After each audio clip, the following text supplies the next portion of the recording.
doing well. We're up to the second last week of our character series where we're talking about different characters in the Bible and the things that we can learn about them and the things that we can use in their lives to apply to our own lives.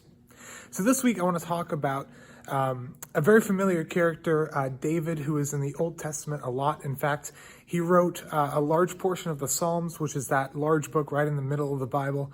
And so I want to talk a little bit about his life, but before he even got to that point. So right at the very beginning, as he was anointed to be king, we hear the story of him and Goliath, which is a very familiar story, and I'm sure that you are aware of. So what happens is Israel is faced with this threat of the Philistines, and specifically their army that contained Goliath, which the Bible describes as this 9'9" absolute monster of a man who was very threatening and terrified anyone else who was even thinking of opposing this group of people. But what happens is he challenges someone in Israel to come and fight him, and of all people, David is the one who says, I will go and take him on. Now, David is the least likely person to be a king, let alone a warrior like this. He is the youngest in his family and a smaller guy probably. But he decides to do this. He takes some armor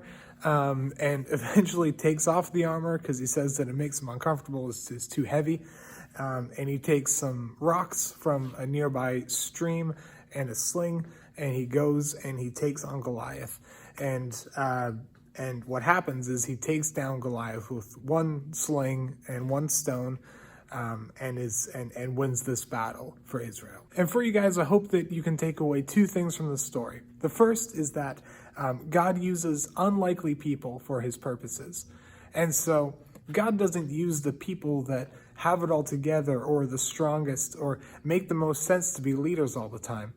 Rather, God uses the people who are willing to trust him the most. David wasn't picked because he was a strong military leader. He was picked because of his radical trust that he had in God.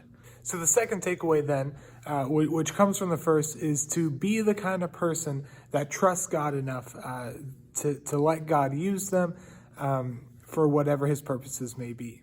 So my encouragement to you is to have that kind of trust that David had, the kind of trust that makes yourself available to God and ready to do what he would have you do. So anyway, it's just a short video this week. That's all I have for you. So I hope that you can kind of consider that in your life and see the places where you can trust God and allow yourself to be open to the work that he has for you to do. So hope you guys have a great week. I'll see you tomorrow, Wednesday on Zoom. Link in the Instagram bio. Have a great week.